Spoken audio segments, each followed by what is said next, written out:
Hey, well, hello everyone. This is finishing up day 2 of Social Media Marketing World 2019. And this is Stan from Two Marks Consulting, just giving you kind of a recap of what the day looked like. It is now turning into a nice sunny San Diego day. As you can tell, I've got a little bit of sun over here. So let me tell you a little bit about the day. Started off with Michael Stelzner, who is the host of Social Media Marketing World, and he basically had a Indiana Jones spin to things, which was kind of cool. I just enjoyed how he put the presentation together.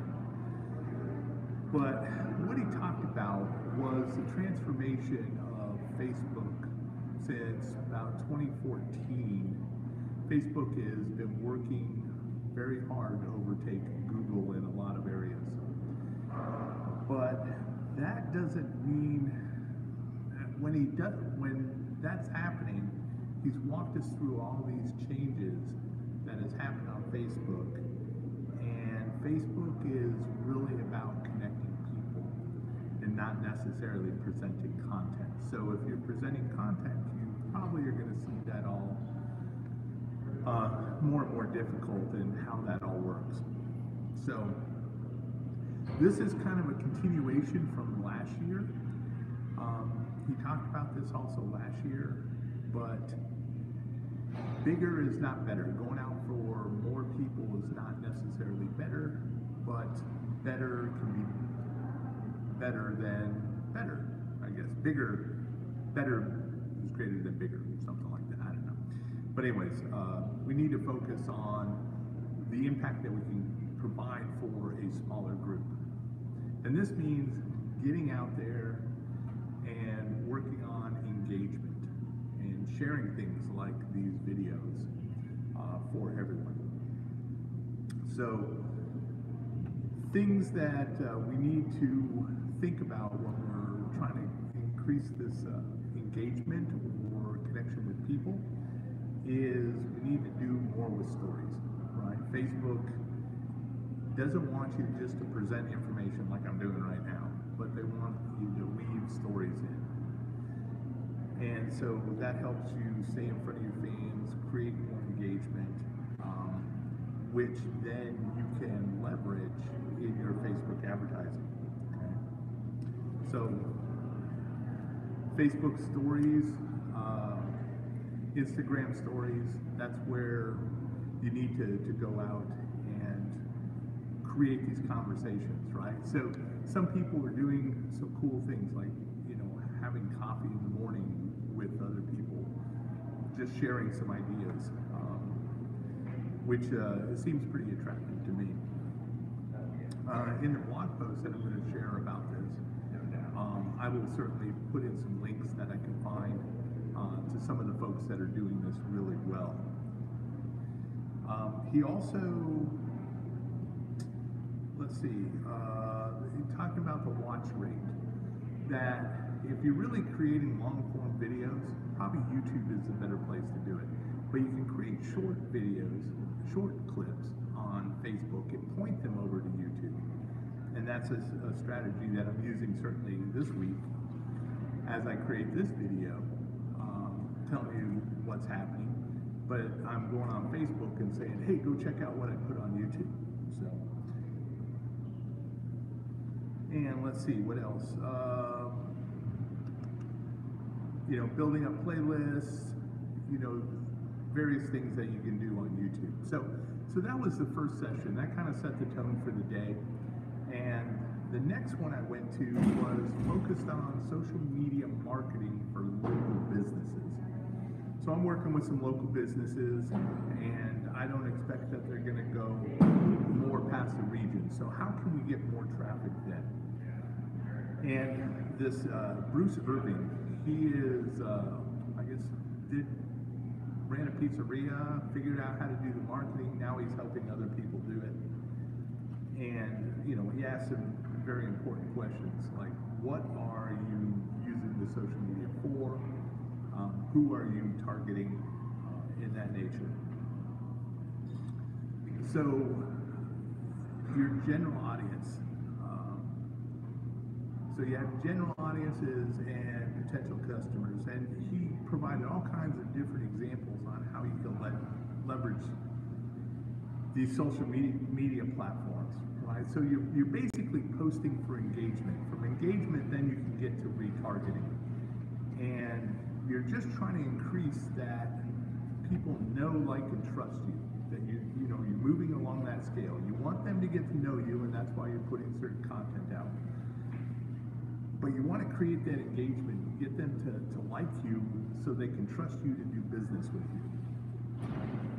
He shared one thing I didn't know. Apparently you can target people that are having a birthday within 7 days and maybe provide an incentive for a coupon or something to come to see your local businesses. Targeting areas, certainly by zip code, by radius. But what you're trying to do is get them, to give you your email address so you can build a list that you can communicate, because you don't know if Facebook is going to change their algorithm. And as we've seen from 2014 until now, they keep moving the algorithm crazy. So he shared a lot of good content. So about creating content that's usable by folks, putting photos or videos in there, and then once you've got some traffic, push that content. So what I'm recommending to folks, and this is what I've learned at a previous session here, is you put out some content. If it gets some traffic going, just boost it, right? Set it up and invite other people to come and engage with it. And then you can put advertising around, the increased engagement.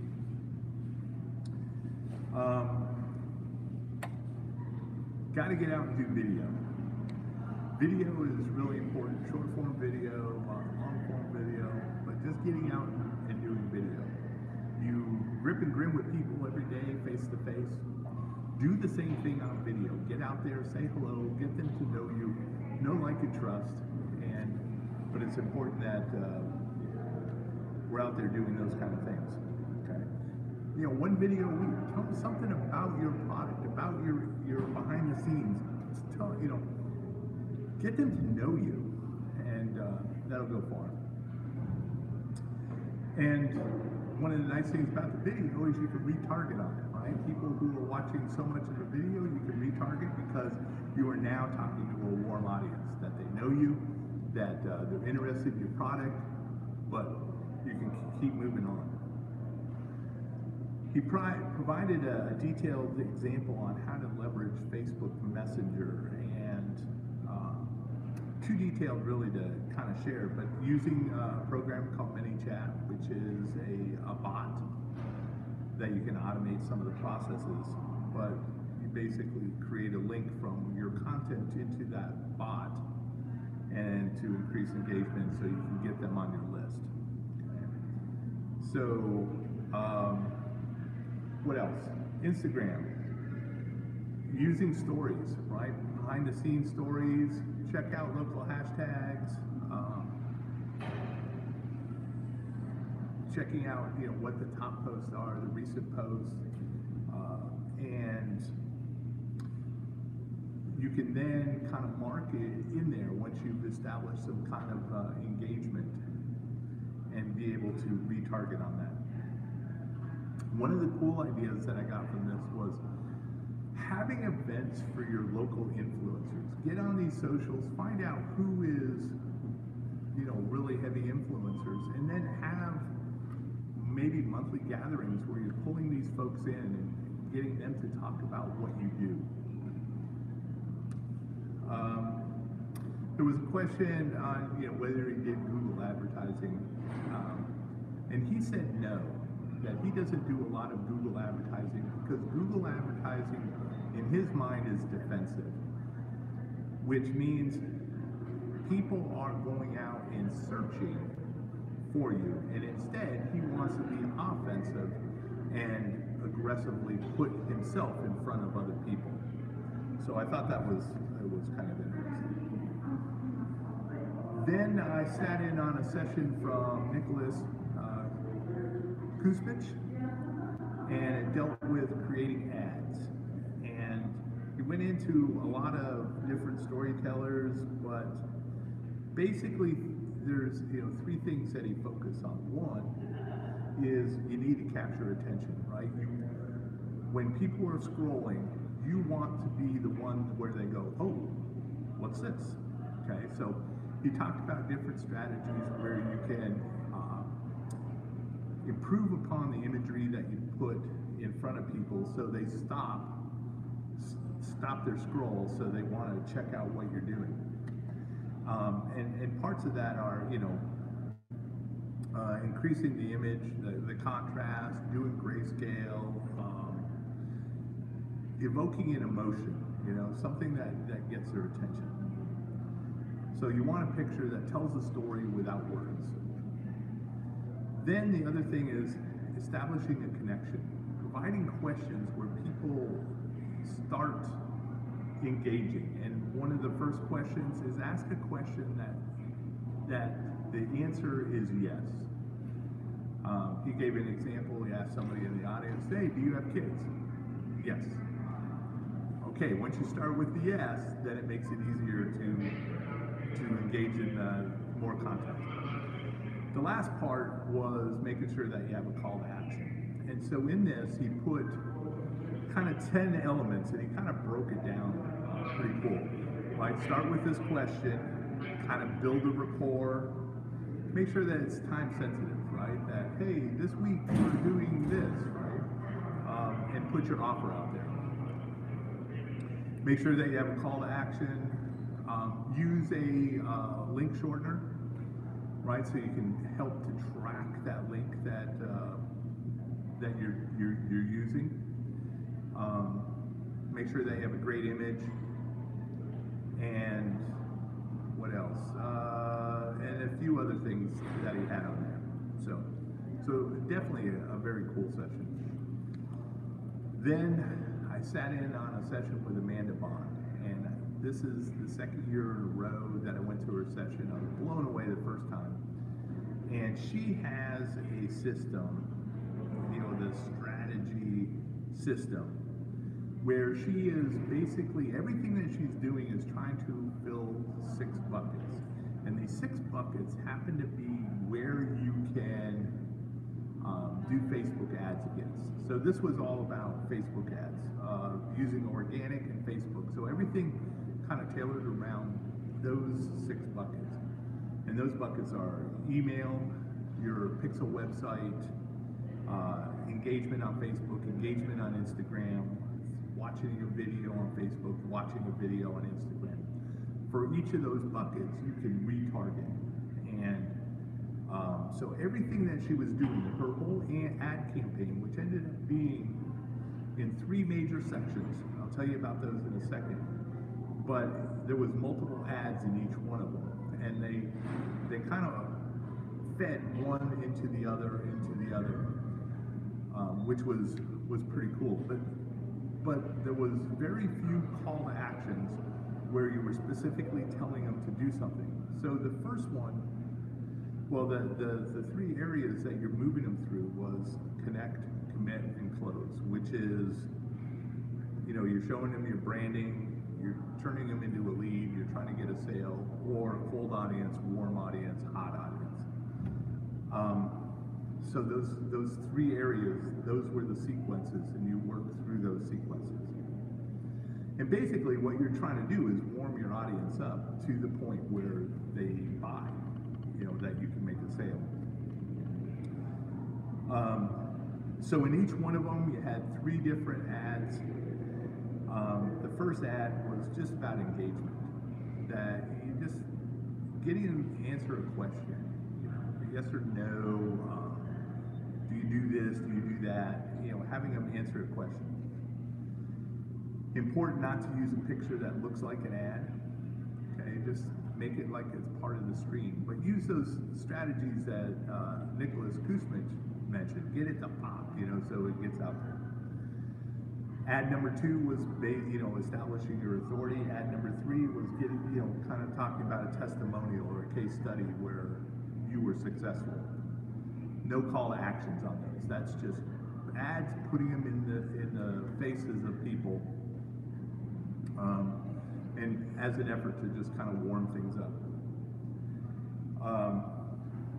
And her whole philosophy was really just about engagement, about creating a community, which I thought was really good. The next set of ads is commit, right? This turning them into a lead. So you have a lead generation ad, a video talking about what you're doing. If they watched the video and then didn't go to your website, right, retarget them, right? So ad number 5 was doing a retargeting ad. If they were successful, you put ad 6 in, which is a celebration. Hey, congratulations, you were successful. Those kind of things, right? So it's a matter of your processes being able to do that. And then ad number 7 was top of mind, right? You're just reminding them, why you're making this connection, okay? And then she gave examples on different, for a webinar, what you would do for a sphere of influence, and this idea of lead generation.